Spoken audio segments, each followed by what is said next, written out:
Well,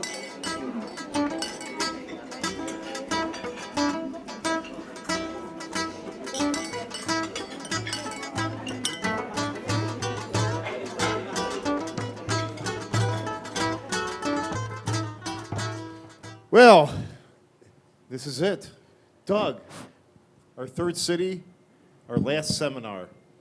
And welcome everyone for coming in and doing our Xinomavro seminar. People who have not been introduced to Doug Frost. This is Doug Frost. Drum roll, please. Yeah, we drop the mic. And up here is our two esteemed winemakers and proprietors. We have Angelos Iatridis from Ctima Alpha State in the region of Amidon. And we have that handsome devil there, Stellios Boutaris from Kiriani Estate in Nausa. I want a mic to sing. Yeah, you'll have to sing later, just your Sinatra, your best Sinatra.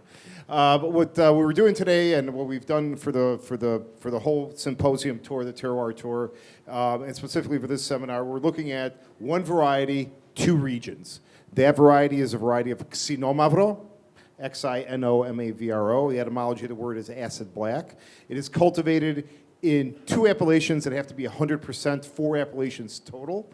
The other two are blended with other indigenous varieties. But for the purpose of this seminar is to compare and contrast the varieties, the terroir, clonal selection, the philosophies of two winemakers and of two wineries, and look and examine this variety from two different angles, being from the two different appellations. And we have arguably the pioneers of these two appellations in Stellios and Angelo. So it's exciting to have them speaking on this subject, and of course with Doug as well. So I hope we get some great information, and we're going to taste some phenomenal wines.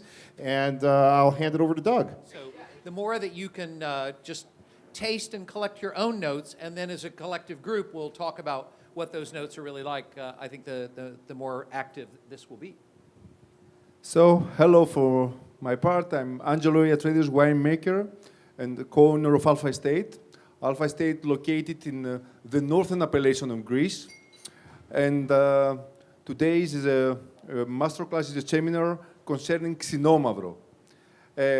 Like always, we start here, the Greek producer is starting telling the word Xinomavro altogether. So, telling Xinomavro. That's perfect. At once, you are the best audience ever. Thank you. Get a little wine in them, they get a little lively, don't they? Thank you. So, Amindon is located in the northern part of Greece. Like I told you, is the most mountainous region in Greece. Actually, is the tail of Alps, ending in Greek territory. So, we have northern the Albanian border and the former Yugoslavia Republic of Macedonia border here. We are Amindon appellation, located in an elevation of 2,400 feet above sea level. It's a high plateau. And it's one of the most cool climate region appellation in Greece. So, give you some data. Always I like to give some data about the Greece versus world. So, you can see how is Greece from 2012 to 2016. And this is the wine, and upstairs is the areas under plantation and the vine plantation, Greece and the whole world. So, Greece is about, it's 1% of the world production. Just keep your mind some figures. Yeah. And what Xinomavro in the Greek adjusted vinegar register is the fourth most important grape varietal, with slight decreasing the surfaces of Xinomavro. And this is mainly happened, Stellios, I think, to Nausa vineyard. Because Amindon is growing the last 10 years. So here you see a very nice Google photo. You can compare the Naus appellation versus Amyndion appellation. So here we are located in the east part of Mount Vermion, Nausa. You see how green is the appellation, and from the west side of Vermion, Nausa, you see how dry is Amyndion. So this is one of the major differences between those appellations. Of course, there are climatic and soil differences that makes taste the Xinomavro as well quite differently. Some history concerning Amyndion. Amyndion, we have excavation from 3000 BC, from Neolithic era that we found some petrified seeds in the nearby area of vineyards. So going now to the Amyndion appellation, we have 3 subzones in Amyndion. The subzone of Agios, which is the lighter soils, the sandy soils mainly, high sandy soils, 90% sandy soils, give to Xinomavro a nice fruity character with very crispy acidity, nice minerality back palate. Then is Vegora, who take the full-body Xinomavro that growing in the heavier soil, clay loam soil, with some sandy topsoil as well. And the last sub-irrigation called Petres. Petres is mainly for sparkling wine, Xinomavro wines. So 3 sub-appellation zones with different characteristics, each one. So I don't know if Doug wants to add something. Well, I guess the only thing I would add would be that Amyndion is an area that was known primarily, and for a lot of people, it's still known today as a rosé region, even though it's Xinomavro. It's rosé and sparkling wines. And we see It's that the only PDO of rosé in Greece. Yeah, and what I would attribute that to is that it is cool climate viticulture here, and it seems counterintuitive when we're talking about Greece, but yeah, it's cool climate viticulture to ripen Xinomavro appropriately, that you can make a red wine out of it. This is a challenge, and so the easiest response is just don't try. Just take it underripe, make it into a nice rosé. Everyone's happy. You can be in business. Right. So as we talked about earlier, for those who were here earlier, this notion that while Greece has a 5,000-year heritage of winemaking and wine growing and wine culture, it's really only in the last 3 decades or so that things have changed. As I alluded to earlier, if you were at the earlier seminar, the folks that you're hearing from are the pioneers that made these changes. Angelo and Makis and Stellios, and have helped institute this change, not just with Xinomavro grape, but certainly with these 2 regions, Amyndion and Nausa. So what I like to keep you in mind, really, Greece, yes, there is cool climate, and believe me that in the neighborhood area of Amyndion, there are ski resorts. There are 3 ski resorts. So imagine that it's really something intriguing for someone who doesn't know what is Amyndion appellation. Northern Greece, so we call our appellation the appellation of lakes and mountains, telling the long story short. But I like to keep you in mind as well the nocturne temperature, 1. Second, I like to keep in your mind the existence of the lakes, Petres and Vegoritis, who monitoring the climate, so release heat during winter and release freshness during summertime.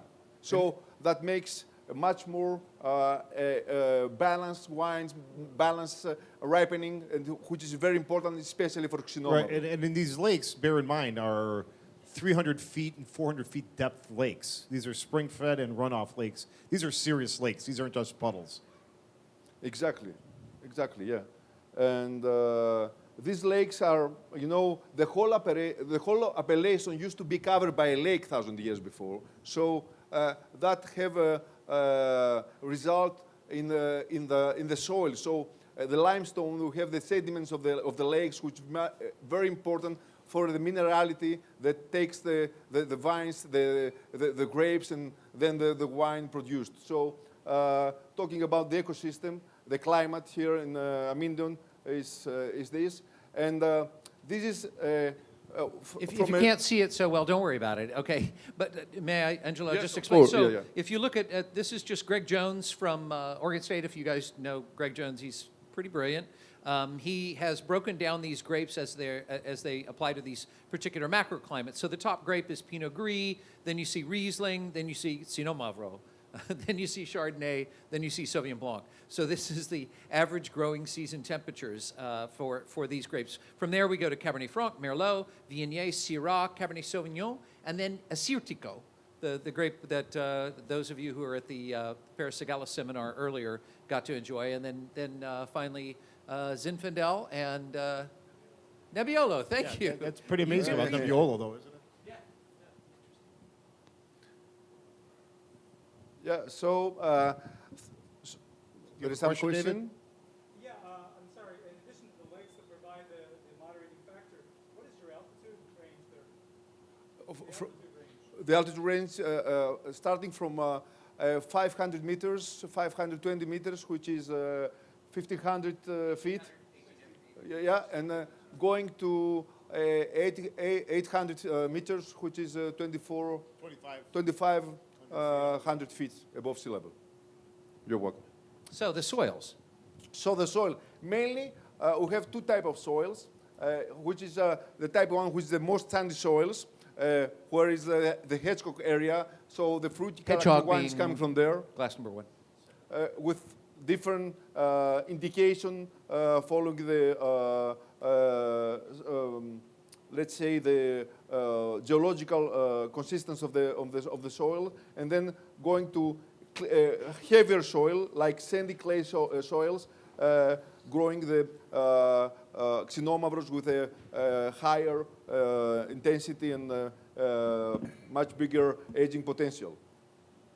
So here to give you where are exactly these locations. So here is the hedgehog area. It's the sub-appellation where is located the soil type 1. And here is the old vines, where is the old vines, where is the heavier soil growing our Barbayani Xinomavro. So let me explain. So if you go to page 25 in your booklets, if you're not there already, so glass number one is hedgehog, and then glass number two, Barbayanis is from the old vines. Exactly. And let me explain the name of the vineyards as well. Hedgehog, in Greek, is Skadzorchiros. It's a little critter that lives up in these vineyards and nests in these vineyards. And they're very aware of the ecology of the region, and they preserve the nests of these hedgehogs that are vital to the ecosystem up there. So the workers have always, because they try to work around these little animals, they've always called the vineyard the hedgehog vineyard. And then the old vine, Barbayani means Uncle John. So it's the Uncle John vineyard. Is the previous proprietor of these vineyards, which is an old vines, ungrafted, bush vines, prephyloxera vines, that gave us the Xinomavro old vines ecosystem, single block, Barbayani. So to put that in perspective, how old are the vineyards of hedgehog? Hedgehog are 25 years old. So those are the young vines. Just want to put that in perspective, okay? Let's just be clear about that. In Greece, that makes for young vines.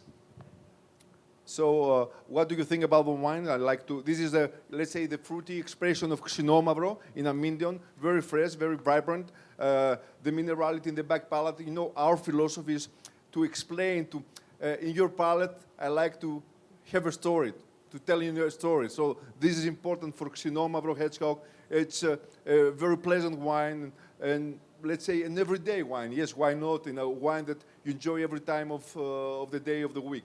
And I'm always a little mystified by your description of hedgehog like that, because I put it in the basement, and I'm waiting to see what happens next because I find Hedgehog really compelling wine for me. But you can see there's a difference of opinion here, and there's supposed to be a difference of opinion if we all agree someone is lying when it comes to flavor and response to that. Any thoughts or descriptors that you want to throw out? Or is it last one, the hedgehog? Hedgehog. Hedgehog. Hedgehog. And it says, wow. Well, I find a real disconnect between the nose and the palate. Like it was almost like a tarry Australian Syrah nose on it, but then it was a really pretty floral red fruit on the palate. Cool. I think that's a good description of what's going on in there. Certainly red currant, cranberry. When we look at Xinomavro as a grape, we're going to be describing, I think, in the main red fruits. And then the savory elements are the more distinct part of the wine, particularly as it gets older or as we go to other sites. So we're going to start talking about things like sage and rosemary and oregano. And then we get to, I think, actually a sort of vegetal side to that grape where we're going to be talking not just about tobacco or pipe tobacco, but about tomato leaf, olive paste, tapenade, things like that are all quite appropriate to this grape. And it is a grape that I don't expect anybody to love. We make the comparison all the time to Nebbiolo. I don't expect anybody to love that, at least the first time that they have it. My friend Tim Gazer likes to describe it as a German shepherd in a glass, angry wine, And Xinomavro isn't that. Certainly in the character of Hedgehog, it is not. But I get that. I mean, it is not a wine that just falls open and says, please drink me. It has far more challenging ideas on its mind. Is that Right. fair enough? And also the expression here of alpha state is a unique expression of the appellation. Angelo was a pioneer in terms of farming up here, and we're going to talk about that in a little bit, of how he irrigates, how he farms, his density of planting. So this is truly being a pioneer in the appellation, he kind of had to create his own paradigm.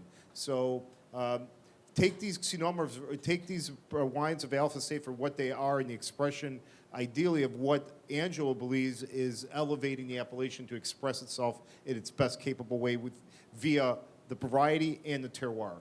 So, go ahead. Angelo. But let me give you, the evolution palette of Xinomavro through time. So the young Xinomavro, like this case, starting with the small berries, forest fruit, going in his evolution, turn to dry fruits, prunes, and the end of his aging, going to olive pate, like Doug told you before, olive pate or dry tomatoes. And sometimes when you open, the time of opening, uncork the bottle of Xinomavro, you can find some strange aromas like petrol. It's very unique, when the Xinomavro is tied, but Xinomavro, the better for Xinomavro is decanning. Always Xinomavro needs to decanning because there's a lot of sulfuric compounds that needs to need evolution through time. It's the best treatment for Xinomavro. So glass number 2, if you don't mind getting into the old Vardens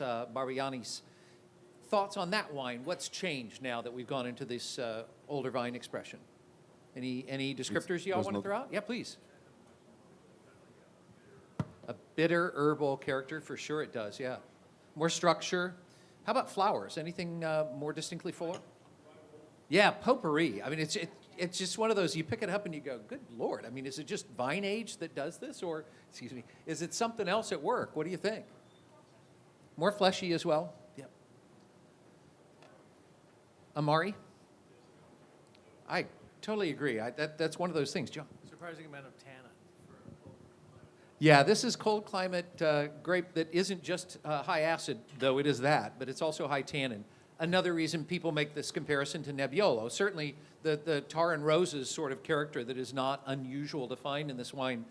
To my knowledge, there's really no connection there. It is I think it's a factor having to do with with the way in which Greece would express, the way that Greece would interact with countries around the Mediterranean basin in ancient times, that the Greeks generally would trade, but they would not necessarily colonize. The Romans would colonize. And yes, a lot of the Roman grapes, or the grapes we associate today with Italy, came from Greece. Greco de Tufo, for crying out loud. It is that, it seems that, I should say, that the Greeks were not as interested in setting up colonies and therefore planting their own grapes. They were more interested in making the wine and selling it. Whereas the Romans helped to push certain grapes through France, maybe even all the way into Spain and elsewhere. So that's my, if you will, quick historical sketch for why it is that these grapes don't seem to have antecedents in other countries in the main. And it's a matter of great frustration, really. Historically, one would assume that these grapes are the progenitors of many of the most famous grapes that we see in Europe. But in fact, we have not been able to prove that at all. Yeah. We Ted, have stuck here, but you can see here, this is the soil profile for the Xinomavro old vines. As I explained before, it's basically growing in a heavier soil than hedgehog. So what we have here, it's we have a 95 years old vines. It's a pre-phylloxera vine. So we have no, it's a rootstock free, and it's a bush vine that you can see the roots of this Xinomavro vines going to 36 feet in depth. It's huge. It's how you can see these old vines having a very low yield, of course, talking about 36 hectoliters per hectare, which is this is the whole production of Xinomavro old vines, and the aging profile is on 25. It's 12 months to 18 months in new oak, but it's white toasted. It's just steamed, not fire bent. So I think it's important to support the primary aromas of the varietal, and we need. And this is the reason why. This is because we need oxygen to penetrate through the grain into the wine, so keeps this aging potential going further in time and further in aging. Yep. So let's explain a bit more about the varietal. And so this is the old vines I explained to you before. You see, it's the old vines are like a tree, and this is the Xinomavro old vines. And okay. And talking about the reserve, Xinomavro, what do you think? Yeah, we went through that. So why don't we take a look at cluster three? It's ready on that one? Probably already jumped in there for me. Cluster 3 is the old vines low 8. I had this interesting conversation with the ETS guy, a guy named Steve Price, who's a sharp character who studies and focuses on tannin. And Steve, I asked him one day, I said, so we describe tannin in a lot of different ways, sort of metaphorical ways. We'll talk about chunky tannins and blocky tannins and sandpapery tannins and gritty tannins and fluffy tannins and flowery, fruity tannins and polished tannins and all that. And I said, do you think that's bullshit? And he said, no, I use those terms myself. I said, okay, well, you've studied this stuff. Can you drag that, can you granulate that down to understanding when you look at a molecular level what you're seeing and how it compares to those descriptors? And he laughed. He was like, no. I was like, okay, but you're working on it, right? He said, yeah. And I said, so do you think that you'll be able to, anytime soon? He said, no, I don't think we'll ever be able to do that. But his point was, there's nothing like the palate to suss this out. At the end of the day, he describes there being tens of thousands of kinds of tannins. And that's not counting catechins and epicatechins and whatever influence those have, plus acid, the influence that it has on it. So I say that to say, to express my view that it's not bullshit when we start talking about tannin in this way, but it is definitely weird. It is not scientifically based. But does everything that we talk about when it comes to wine have to be scientifically based? My friend Andy and I hopefully, won't insult some of our peers who insist that one should only speak of wine in scientific terms, which again I think is the height of that's crazy. I was going to say stupid, arrogant. That comes to mind too. Conceited. Now, yeah, I'd go with. You know what I mean? It's like no, the wine is its own thing. Let's express it in whatever ways we can, even if it's metaphorical. So, the tannins on 3 for you, a little more polished, drops off, comes back. John. Rough velvet. Is this your favorite club that you're planning on visiting tonight? Or your outfit. It's John's new band, okay? Yes, indeed. So, But, let the metaphors But, fly. but isn't it more interesting when we're talking about tannins, Doug, and Angelo, and Stellios, of course, that how they're derived more than how we can describe the sensory feel of them? Isn't that more of a bit broader and more important conversation when it comes to what's Yeah. in the glass? You're right, the extraction process and how Angelo practices extraction. Yes, this is one very important step because the extraction in Xinomavro starting during ripening. What that means? That means that the most important part of extraction coming from the seeds of Xinomavro. The maturity of seeds of Xinomavro is the important key to extract the quality character, the quality material, the quality phenolics from this variety. So it's important to achieve a high ripening stage for the seeds.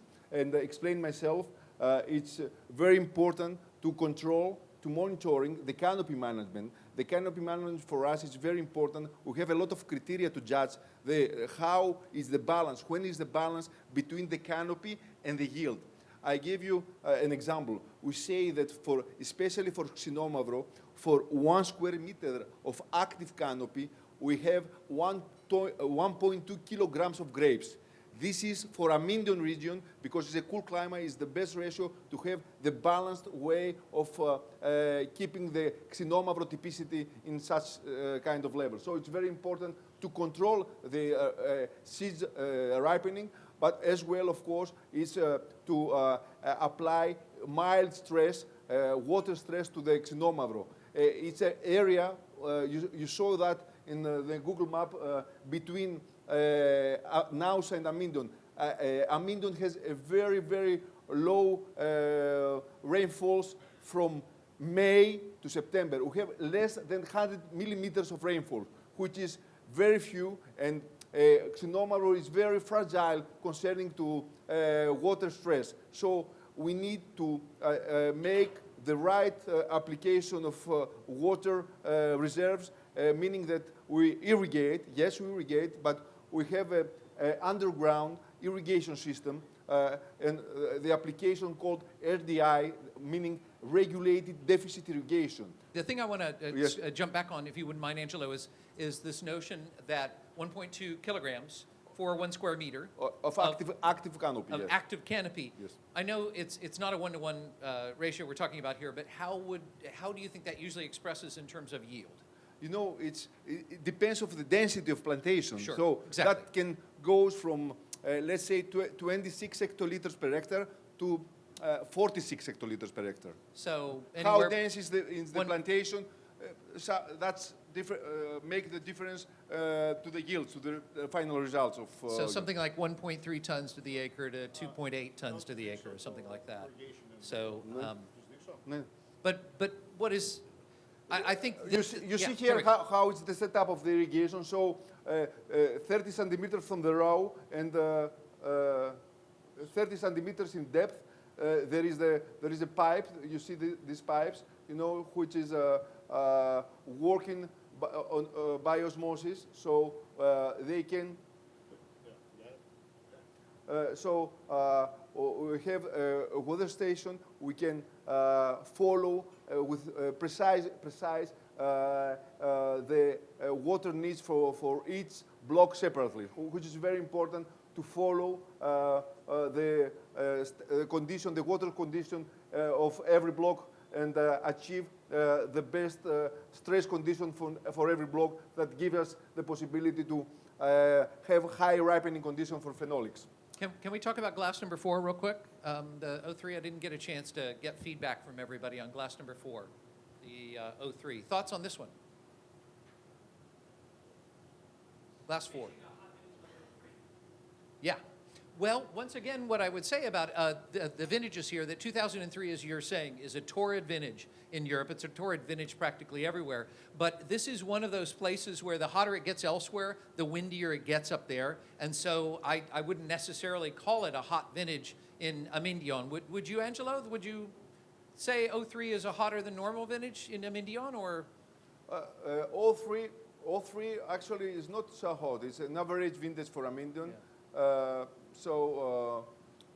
Typically, all three was a vintage where degree days were around 1500, which is the average for Amindon. Yeah. Okay, yeah, it's an unusual aspect, but it is an aspect here. Yeah, Okay. This is one of the, it's weird because this is the one of the first ones that I didn't really feel was oxidized on the nose, but it had more of a tar and motor oil kind of thing, and the olive and like the leather really came out.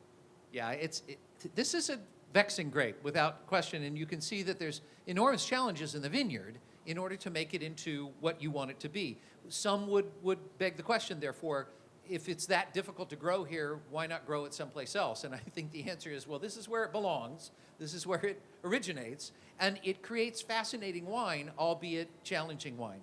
Anybody else? Dried oregano. Yeah, licorice. What's it? Church incense? Different church than I go to? Sorry. Bay leaf? Sorry. John, I'm really working you today. I don't even go to church. Come on, let's be honest. Church is my cellar and a bong. Okay, so let's be honest. Let's be honest, right? so keep going. What else do you got? Anything? Again, what have the tannins done here in 03? What are they like this time around? I think they're aggressive and they take on a new shape, a new form. They definitely have a different form going on here. And is that Angelo? Do you feel like you extracted differently in 03 than you extract today? Certainly, yes. You know, nowadays, between 2003 2008, for example, we have different extraction. Starting from 2005, the first stage of vinification is we call carbonic maceration, about a few days, and then starting the alcoholic fermentation. So it's we didn't do that before. So 2003, it's a straight on. This is the only difference between those two vintages. Yeah, but I think it's a significant difference. Yeah, indeed. Should we go on to talk about what's going to happen in Glass 5? Glass 5, so... the glass 5 is... So you can see in your books, this is clone 22. Clone 22. So as we're trying to figure out better and better what we're doing here, now we can go to specific clones. So it's an alpha stage with a vine nursery, starting a project in 2010. To identify clones of Xinomavro. Xinomavro has a high intention of mutation, so we try to achieve sanitary selection of Xinomavro and virus-free, virus-tested material of Xinomavro. And for 2013, we had the best, the first results concerning the use of second clones, 22, which is have a characteristics of fruit, intense fruit, but some, let's say, herbs on the back palate, and the minerality is always there to support the whole Xinomavro palate. So it's very typical expression of Amindon appellation, very bright, very, it's wines that can age perfectly, but you can enjoy every time a different character of Xinomavro. And Angelo, do you think, because I know that we talked about maturation of the grape and also the seeds, how important that is, and I know that you've always wanted to focus on some of this little more detailed. Xinomavro is one of the varieties. They have 4 seeds in their grape, so it's very important. The extraction, the phenolics extraction from the seeds, and let's say the issue in Xinomavro is to achieve as much as you could the most close dates for harvest. As you can see, first is in ripening coming, the pulp maturity, then is the cap, followed by the skin maturity, and the end is the seed maturity of Xinomavro. So it's beginning of October, and the problem here is that in October starting a lot of rainfall, so we have to control with high intention the vigorous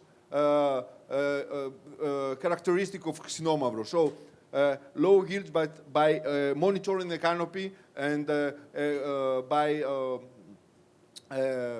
following a stress condition to the vines of Xinomavro, which is very important. So by using the RDI, right, the water intake or lack of to help maturity, Exactly. you're dropping fruit multiple times. I know you're dropping right before variegation and right. What we do is we have the possibility the last 5 years to apply the precision viticulture, meaning that we follow the ripening of Xinomavro blocks by satellites. So we have the possibility to harvest every block in different time, meaning that, for example, the north side of the block can be harvested first if it's low vigorous part, and going to the highest vigorosity in the same block 2-3 days following the first date of harvest. So this is about precision farming. This is calling precision viticulture, exactly. Let me ask again, back in the winery, do you ever apply délestage? We apply Delestage often, Yeah. but Again, rack and return. in drain off Xinomavro, juice. it's very important to make this in the first stage of after Fermentation. no, after fermentation, in fermentation, but the first stage of fermentation, after carbonic maceration, the first 2 days, we starting the delestage and until the middle of fermentation. Then you stop delestage and just pump over less and less to the end of fermentation. And so is the purpose then to get some seeds out of the must? That's Seed why removal, essentially? Our vats are specially occupied to have a perforated grill in the bottom of the vat, so we have the possibility to take off all To the settle seeds. the seeds all the bottom. If we had the by tasting the fermentation wine, if we taste in aggressivity, so it's very important to cut this seed, to take off all the seeds during pumping over. And the reasoning to only use going to the first days of fermentation, alcoholic fermentation, is the alcohols aren't as high. When they get higher, they draw off more tannins from the seeds. Alcohol So is you a want- solvent, yeah. Alcohol is a solvent, so you want to do it when the alcohol is a little bit at a lower threshold. Exactly. And one of the other... You guys get that? Yeah, and one of the other challenges here is just that what we've begun to learn, or at least some people believe is true about tannin. For a long time, we talked this long chain, short chain stuff, which I think a lot of the scientists now are saying is completely backwards. That in fact it's shorter chain tannins that can create a suppler impression because there's less reactivity to it. But the way you link those or cap those tannin chains is through anthocyanin. Now, Xinomavro is a bit anthocyanin challenged. So it compounds your greater challenge that already exists with these tannins and these seeds that don't necessarily ripen uniformly for you and certainly don't ripen alongside the fruit precisely or at least uniformly. So it's just one more challenge in this list of challenges that Xinomavro provides winemakers. What I like to and finish my introduction is to saying that concerning wine number 2, 3, and 4, the old wines, we have it's unfining, unfiltered. So got this in mind, and are inoculated with indigenous yeast, isolated into the block separately. So we're using indigenous flora and selected into the specific block. So it's a project starting in 2013, and our goal is to have, let's say, using a mathematical term, a univocal reference from the wine to a label. So it will be a specific reference between the certain block and the certain wine at the end. Okay, great. So thank you very much. Thank you for your We're attention. not- we're not done. He'll be here because now we're going to go to Stellio, and then we're going to go through Nausa. So, we're going to reference back the wines of Amidon. And did we get too technical? No? It's good information? It's kind of stuff that's important, huh? All right. And we're off. Hi. Now we move. Now you understand why the temperature here is definitely cold climate temperature. Talking about cold climate wines. We're going to Now- heat it up. We're going to Yeah. turn it Now, up a little now, bit and get now that we Mediterranean. leave the Amindian plateau and move down to Nausa, I think it's going to get a bit warmer. I'm not promising, but I think it will. Anyway, I think no Greek wine presentation will be complete without mentioning a little bit about ancient Greece and how great we were back then. But believe me, we're getting better now as well. Also, no presentation on Xinomavro. And I dare to say, why not? And Greek wine would be complete also without mentioning my father, Yanni Boutari, one of the pioneers of Greek winemaking.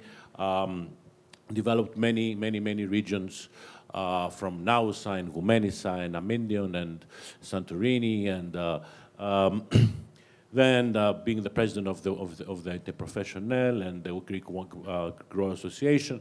And then I was very lucky he decided to become the mayor so I can run the business. Imagine he was still around. He'll be here talking to you and you'll be still sitting for 3 hours talking about... And he's the mayor of Thessaloniki. He's just not Yeah. the mayor. Right, he's the mayor of Thessaloniki, right, our hometown. Anyway, always should pay the respects. A little bit of history with the Boutari family and Kyriani with Xinomavro. As I said, my family has been in the wine business forever, since 1879. I'm the 5th generation. However, it was my ancestors, they were really traders. They were really négociants. They would buy and sell grapes and buy grapes, sell wines. It was really my father in the 1960s when he said that, you make a good wine in the winery, you made a great wine in the vineyard. That's why he decided to buy some land, and he planted our vineyard back in from 68 to 72. Then, very important, the Greek appellation system was established. As Ted said, Naus and Amindion, the two only 100 Xinomavro appellations in Greece. Then in the 80s, the Wine Institute did extensive research on Xinomavro and on other Greek varieties, of course. And really, at that time, that's when Nausa became 100% Xinomavro. Back then, the vineyards were bush vines, and you had a lot of different varieties, different style of wines. Now they're all 100% Xinomavro. Also very important, in the 90s, the Interprofessionnel of Nausa was established. It was really an association of great growers on the one side, winemakers on the other side, sitting together, talking about their own problems, and actually trying to promote and develop the region. That was a time also that the Naus appellation, for having one grape, wine grower, Boutari, at that time started having some of the newer guys. My father really pushed some of the better producers like Caridas, Fundis, all these guys to do their own brand. And now says about 25 brands of different winemakers. And what I always say, it's the future of Greek wine, the vigneron winemaker, like the guy who controls the grapes and makes the wine. Also that time we started doing a little bit of research on our vineyard. Our vineyard was planted in 68 to 72 from cuttings that we took from Amindion. Now, at that time, in the 60s, grape growing was going down. Everybody was planting peach trees. So it's actually my father that took plantings from Amindion and brought them to Nausa. And then we went through an extensive, this time scientific program in 1998 and on, when my brother came back from UC Davis, a little bit more educated, and started planting and doing all the research on the different styles of Xinomavro in a vineyard. Okay, let's talk a little bit about Nausa, where we are, very close to Amindion, as I said, only 70 kilometers away, but as Angelos showed, a completely different appellation. about 300 growers farming about 5,000 hectares. This is dropping, unfortunately. A lot of Syrah and Merlot have been planted for more commercial reasons. However, Xinomavro is what's going to make the difference. Phylloxera hit now after World War I. So as I said, at that time, the whole vineyard was almost extinguished and replanted again in the 60s. We call it cool Mediterranean climate. It's definitely warmer. It's only about 100 kilometers from the sea. So it's really warm, cool Mediterranean. We get this coolness because during the night we get a very nice breeze coming from the mountain down to, coming from the Mindio Plateau coming down. Very important for the Naousa region. We have a big difference in temperature between night and day. Between 230 and 200 and 350 meters altitude. Now we have a new commune, a new village added, so we go to 450 actually. And mostly soil, claymy and loamy soils for the most part. However, the active calcium that exists really makes a difference. We'll talk about it a bit later. This is a nice little vineyard. About 50 parcels, or cultivated separately because of the different soil structures and the different style of wine that actually come from the different blocks. Yeah, and actually that's Let's what we're going start. to do next. We're going to actually taste those blocks. I mean, that's the whole of Chigiani, as you saw there, but there'll be differentiation between those blocks. But first off, let's start off with glass number 6. That's the Ramnista 2012, which is a blend of these various blocks. And then right next to it is the Ramnista 2009. So I think it's okay just to do those two as a set, really. Yep. And, Absolutely. And just so you guys understand, when these blocks, as they're farmed separately, they're also vinified separately. So the Ramnista is an assemblage of all the blocks, and each block is treated completely different, just like if you had 50 children and you had to you don't treat them all the same. Dear God, please no, not 50 children. 50 children. And it's very biblical.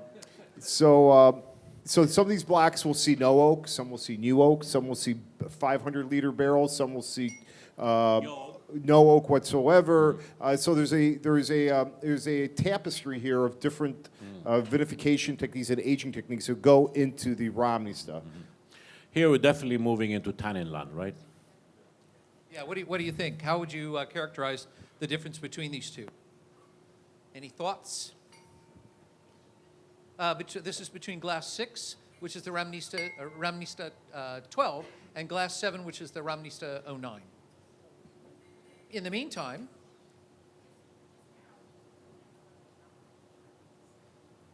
this is the first time. Oh, it's a good point. I think it brings up that this is the first time we've talked about alcohol as a factor in the character and the sensory analysis of the wine. Alcohols have been in the main very low today, and now they're not. Although let's put it this way: we joke about it all the time in the Master Sommelier program. What do you call 14.5% alcohol? We still call it high. I call it moderate by today's standards. Yeah. You know what I'm saying? So, so we're looking at 12 is 13.4, pardon me, the Ramnista 12 is 13.4, and the Ramnista 09 is 13.8. So. Well, there's definitely, if you go back in the early 90s, you see the wines go up to 13, not more. The last few years, there's been definitely a trend towards more alcoholic wines. Now, we don't want more alcoholic wines. I don't like wines that are 14.5 and 15, and some of these Xinomavros tend to go up there. The reason we did that is that, you try to harvest a bit later. Usually in my father's time, they would harvest in Naousa by September 25th, they were more or less done. We usually start now on October 1st. The reason is that try to push back the harvest as much as you can in order to have a drop in tannins. Actually, not a drop in tannins, a drop in acidity, but actually and more mature tannins. Now, as a result, you have higher alcohol, and very often you can lose the vineyards because in October it starts raining a lot. This is something basic you do. There are other things we've been doing in order to master these difficult tannins. We'll talk about later. Well, is this a function of climate change, or is it a function of No, it's just a matter of decision. It's a decision, really. It's a Ted. purposeful It's a decision. purpose. You move it back. We harvested it October 22nd. It was a good year, and the vine stayed. The grapes were ripe. They had like a different style of Xinomavro, much more ripe fruit, really high alcohol. I wasn't crazy about this style, to be honest. Right, so you want to embody more of the traditional classic Naus expression, because there are some growers and Right. some vignerons that are, and wineries that are trying to push the envelope into Absolutely. There's definitely a the riper debate world. going on in house, very similar to like in Barolo. The modernist and the traditionalists. Some people like to use only old barrels and leave the wines for 2-3 years and then release them after 7-8 years. And these wines have a kind of rustic flavor. They tend to be a little bit more drier. They tend to be a little bit. They have like more smoke, more the dry fruit taste to it. On the other hand, there's definitely a trend also of a more modern winemaking. More fruit extraction, less barrel aging, only new oak. So you get wines that are much more, the fruit is much more straightforward, and the tannins are of course less. Now, there are some people who don't like this style of Naus at all. There are some people who don't like the other.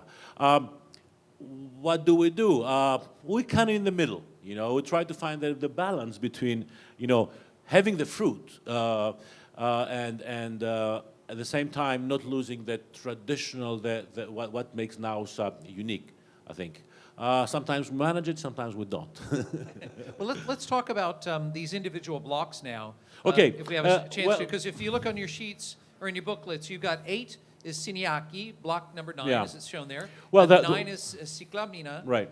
Okay, this, Angelos, I think. You guys just do a little tasting of that and let Stellios walk you through this. Sorry. Right, Angelos talked mostly about, all the different characteristics. I don't want to talk about that. What I would like to talk a little about the old style Xinomavro. Traditionally, it used to be big berries, big bunches, unevenly sized berries, very close to each other, very susceptible to disease. The botrytis would hit it and really kill the whole grape. And very much uneven ripening of the berries. The work was done with the clones, and this is the work was done in the 90s with the clones, and there are 2 things there. One, they mature earlier, so you have the same phenolic maturity that you would get in mid-October, you would get in end September. And the second one is that you have much more loose bunches, evenly sized berries, much more even maturation. Now, these are the clones, the 2 clones that we've been using in Siniaki. Wine number 8. 8, yes. Wine number 8 is a blend of these 2. The V3, red fruit aroma, mostly. V6, more typical Xinomavro, tomato and olive. Now, these both are planted on block number 9, that's Siniaki, the name of it. So let's try that to see a different style of Xinomavro. What do you think? Yeah. And Stellios, if you'll allow me, I'm going What- to bring up this slide Yeah, here so now you can to see where kinda give you Siniaki a is. visual of Right. where everything's at. Yeah. So what are we getting out of the Siniaki glass number 8? How is that changing what's happening? Definitely a Tannins- different nose, isn't it? Yeah, definitely a different nose. Tannins, to me, seem very different on this one as well. How would you describe the tannins here? Crazy. What else? I heard one back here. Crazy tannins. More polished. Okay. Balanced. A lot of the secondary fruit characters, or maybe even the herbal characters as well. Okay. John, yeah? A lot of grip, but finer tannins. You see, when you're talking about clones, I mean, you're not, for me, the clones, and I think this wine also, it's definitely different than the one we had before, right? However, I think what we see is that it's a little bit more one-dimensional compared to the other one. However, it's a good way to start. Eventually, these clones will become a population. They will mutate, but it's going to be clean fruit to start with. But there's definitely There are a lot of advantages here. One, the lower alcohol level, as we discussed, better maturation, not susceptible to disease, and I think this is going to give a different style that has good fruit, good concentrated fruit. Good. And glass number 9, Okay. Cyclamina. Now we're leaving the. Now let's see the influence. Okay, I'm going to skip these slides very quickly. I'm going to stay a little bit here just to show you in Nausa, there are all different soils. In Nausa, you always tend to be very much vineyard-driven. There are different vineyards that actually have a high. What connects them is the high percentage of calcium, of limestone that really make the difference. So you might have, in the same region, you might have a vineyard here that has a high percentage of limestone. So this works very positively on the clay soils. The clay soils tend to be very heavy, so they will give like really heavy wines with lots of tannins. The percentage of limestone is what makes the difference. Limestone is very, very important in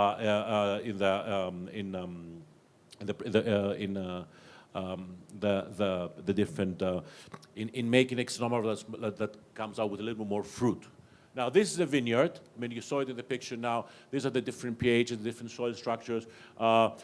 What should we forget is that, lighter soils will give wines that have a lot of aromas, a lot of color, but not a lot of body.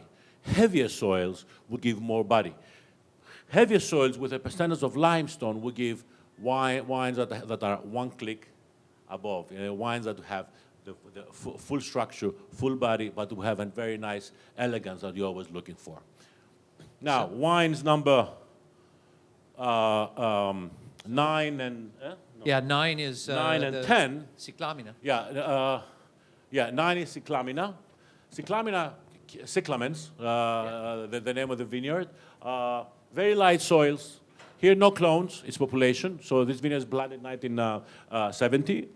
Southwest exposure. Not very slopey, but always gives wines that are very airy, I would say. What do you think? Yeah, how do you feel about glass number 9? Yeah, please. Less spice than 8, more red fruits, and more elegant. Yeah, very herbal. Herbal. Yeah. Mint, sage, eucalyptus, and the tannin character.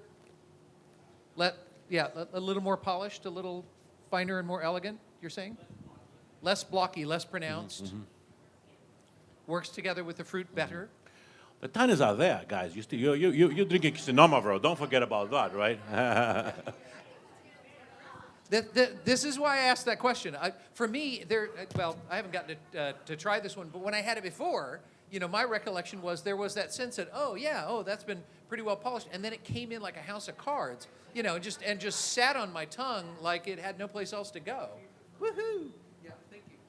Ooh, I'm getting wine. Yes. Number 8, right? No, I wanted number 9. Number 9. Number 9. Somebody had to do that. Voila. Thank you. So, why don't we do it this way? Where do we stand? Let's take a group count. How many think that the tannins are, you describe them as polished tannins in glass number 9? And how many think that it's a relatively elegant expression of tannin in glass number 9? And how many think, on the other hand, it's a lot more chunky and gritty and sandpapery in glass number 9? And how many never raised their hands in public? Well, I also think it's a function. Once we've had 9 of Xinomavros, you start getting accustomed to the tannins. You start getting acclimated to the tannin component. Okay. Andy said he could no longer feel his face. So That's not from the wine. I'm going to say that. No, it's definitely from the wine. It's one of the things you didn't know about this wine. It will do that too. So. Okay, God let's try bless number him. 5. But if nothing else, can I say this, that if nothing else, it proves that it's not nonsensical to talk about tannin and how it differs, but that we're going to find different responses to that. Because, for instance, I'm hypersensitive bitter, so I go crazy with those tannins. They really hurt me. I feel the expression in almost a physical, painful way. And for some people, my wife, for instance, is not particularly hypersensitive to bitterness at all. To her, she's like, yeah, it's pretty good. It's kind of a medium-bodied wine. I'm looking at her like, what the hell are you drinking? what have you. So, Okay. glass number 9, anything else you want to talk about with it? Anybody else? Move on to glass number 10, the Limni. Limni. Okay. The pond. Glass number 10, Limni.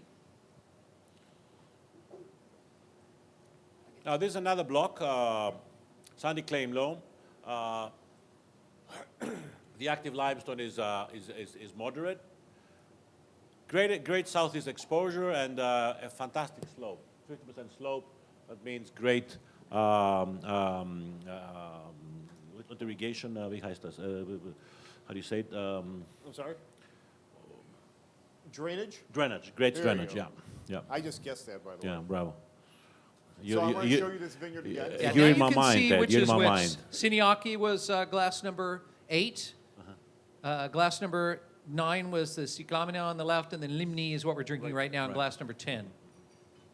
Obviously bordering each other, but obviously very, very different in their tannin and fruit I expressions. mean, the different soil does. I mean, everything else is the same in these two wines except the soil. And I think there's a big difference between the previous wine and this one. So how would you describe on glass number 10, do you want to put descriptors on the tannins here in comparison to the others? Big, okay. What else? Anybody else? Chunky?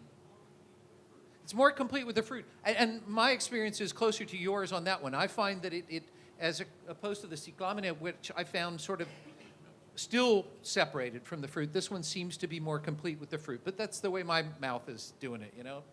Who knows? Yeah, please.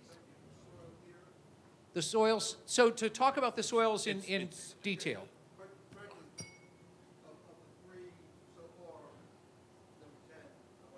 The Limni is, and why do you like It is the best? best. Other than it's really good. It's more balanced, more acidity. Or at least I think the acidity and the fruit and the tannin work together. It's more balanced, okay? Balanced. And yeah, And I this think the fruit is Velcro. much more dense. Velcro tannins. Oh, these are all, oh, I'm sorry. A good point. The gentleman points out that 2012 as the vintage is not in your book under number 10, but it's a 2012. They're all the same vintage, so we can compare how these wines differ by No, block. and this block is one of Stellios' favorite blocks, one of the family's favorite blocks, and because of the inclination, is it about a 50-degree inclination? You have great drainage. You have a little pond there that moderates that little block as well, and they tend, so part of that block does go into Ramnista, and then part of it goes into the next wine, which is the Diaporos. So Diaporos is glass number 11. It's how we end the seminar, although we're not done. We're not done. No, we're done. But a chance to look at Diaporos, which is, it's one of those vineyards. There's some vineyards in the world that strike me, and this is one of them. I can think of a few others off the top of my head that you walk up or you drive up to them and you look at them and you go, well, that's just perfect. You know, that vineyard, God or whomever, the gods reached down and went, yep, this here, nope, over here. Okay, yeah, you're good, carry on. And we make wine there. So the wine in number 10, glass number 10 and glass in 11, it is our source from the same block. Right. So number 11 is number 10, but with a little added kicker. Little bit of Syrah. Little kicker. A little bit of Syrah. Yeah. Well, you know, I'm always saying that there is a love-hate relationship with Xinomavro. You know, on the one hand, you know, I mean, this is what we do. You know, that's what we've been doing for many generations. You know, this is what been taking us to school, paid for our homes. You know, at the same time, we're not there yet. And I think this wine proves it. Just a little bit addition of Syrah, I think makes the wines a little bit better. And in the book, I'm sorry, there's a little bit of typo. This wine is not 104%. It could be. It's that good. It is that good. But Come it's on, Ted. it's 92 plus 8% Syrah. Now, I'm always And saying Syrah that is that spelled with an H, by the way. We know Yeah. that too. Oh, that too. Xinomavro is a variety that a lot of people say it's a little bit like the Nebbiolo, a little bit like the Pinot Noir. I think Xinomavro is Xinomavro. And I think Xinomavro has a fantastic nose. Really builds a lot of expectations in the nose. Then you bring the mouth, you start again. You have these beautiful mouth aromas. And then it goes up in the mouth, and then boom, it leaves you suddenly. The tannins hit you. You don't get like a nice normal curve in the mouth. This is what we're trying to change. I think the addition of Syrah just covers that a little bit. But believe it, sooner than later, there's going to be 100% Xinomavro that's going to be tasting like that.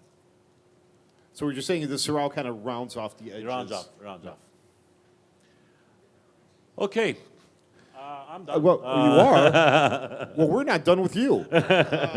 No, Well- one thing I'd bring up is just this issue, and it's a little bit of the the gorilla in the back of the room. That the question is, does it require international varieties to make Greek wines sellable or internationally marketable? No. Or better, no. Yeah. The answer is, of course, no. At the same time, as we've joked about earlier, I sort of feel like, yeah, but these grapes don't really need any help. We just need to get better at figuring them out. And there have been shortcuts in sometimes in the past where people simply covered it up instead of solving the problem. You guys are neck deep in solving the problem of Xinomavro.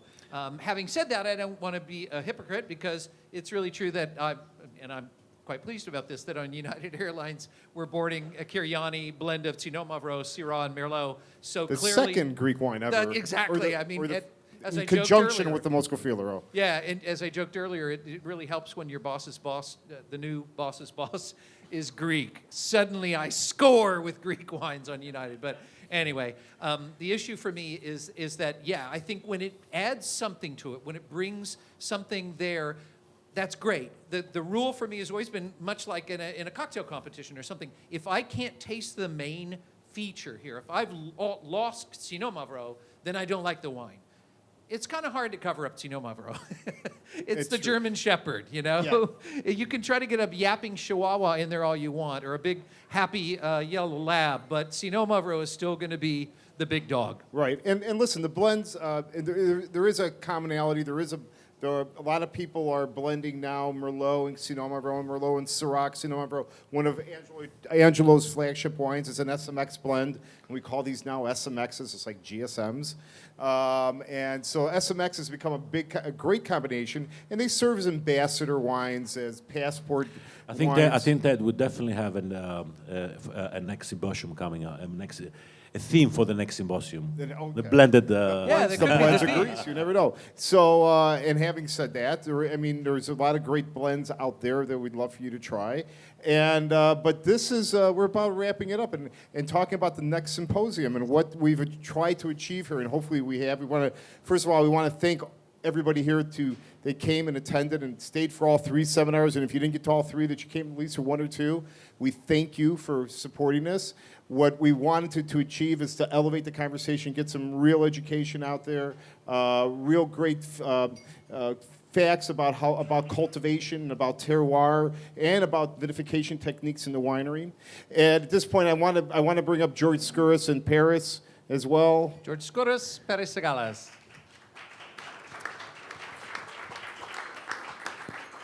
So these 4 pillars of the Greek wine community, and I'm lucky enough to work with them for 25 years. Diamond Importers, I started 25 years ago. You fool. Oh, I know, I was a fool, believe me. And I was only 10 years old, and but I was lucky because I was early in and because I had great mentors in the business. That I was lucky to work with these 4 individuals who I believe are some of the pillars of the Greek wine community. George Skouras actually presently is the president of the Greek Wine Federation. Stellios is the vice president of the Greek Wine Federation. And so these guys are and so these guys really exemplify the future of Greece, the presence of Greece. They were the pioneers. Now they're in the forefront of production, and they are leading towards the future production and mentoring other young winemakers and viticulturalists throughout Greece.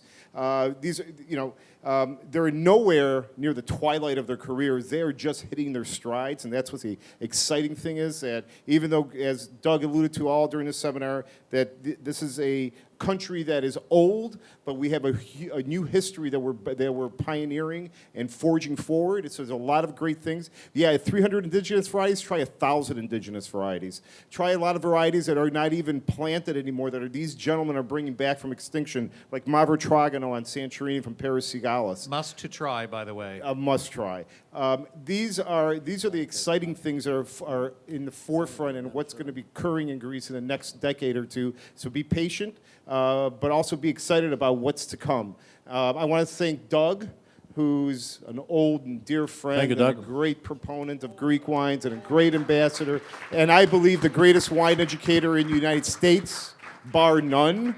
And Y'all he crazy. hates to hear that, but You he crazy. gave me $5 to say it. That's I'm cheap. I'm cheap.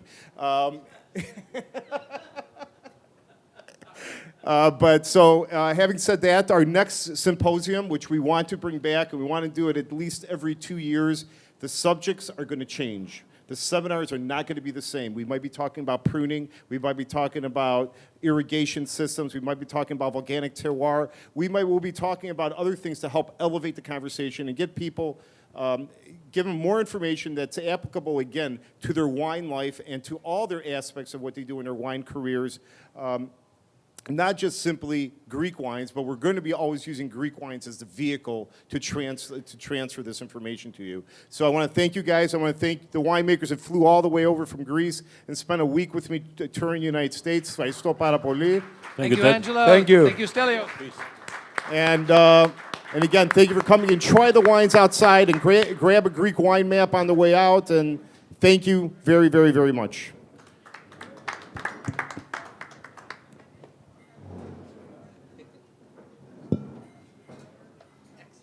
Hello?